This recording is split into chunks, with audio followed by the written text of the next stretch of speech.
Your parents worked hard their entire lives. They saved money, avoided debt, and gave you the best advice they knew. And that advice might be the reason you're still broke. I don't say that to be disrespectful. I say it because the rules of money changed and nobody told your parents. Think about the financial advice most of us grew up hearing. Get a stable job. Save 10% of your paycheck. Don't spend what you don't have. A home is the best investment you'll ever make. Sound familiar? For your grandparents' generation, this was brilliant advice. In the 1960s and 70s, a single income could support a family, inflation was predictable, and a savings account at your local bank actually earned you something. But here's what changed. In 1971, the US dollar was taken off the gold standard. Money became a number governments could print at will. Fast forward to today, the dollar has lost over 96% of its purchasing power since 1913. A savings account now earns you 0.5% interest, while inflation runs at 3 to 4%. Your parents' advice wasn't wrong for their time, it's just that their time is over. Let's go through the three biggest pieces of advice most of us inherited and what the evidence actually says today. Number one, save your money.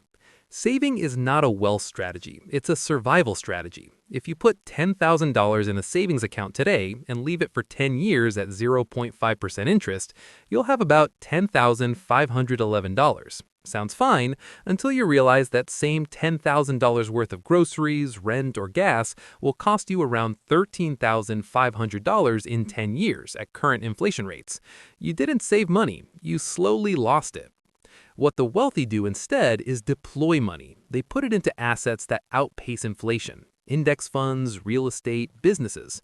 The S&P 500 has returned an average of about 10% annually over the last 50 years.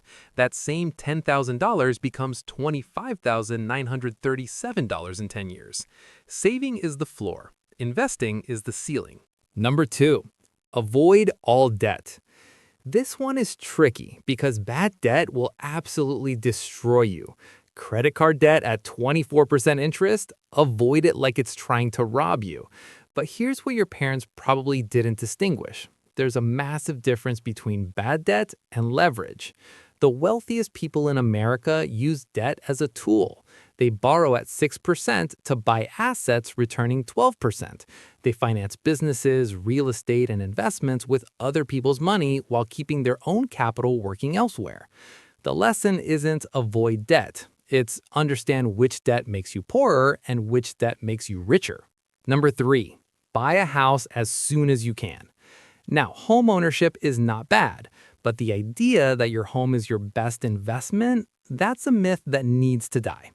According to Yale economist Robert Shiller, U.S. home prices have returned an average of just 1.1% per year after inflation over the last century. Meanwhile, the S&P 500 has returned roughly 7% annually after inflation in the same period.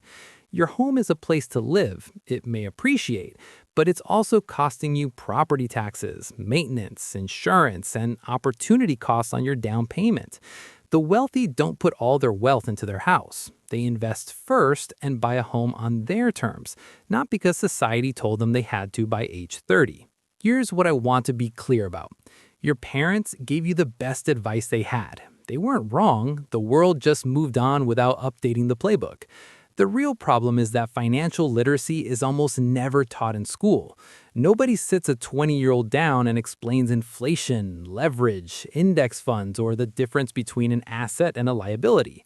So we inherit advice from the last generation and wonder why the same moves aren't working. The good news? You're watching this video. That already puts you ahead.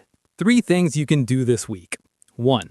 Open a brokerage account if you don't have one. Fidelity, Schwab, or Vanguard. Takes 10 minutes.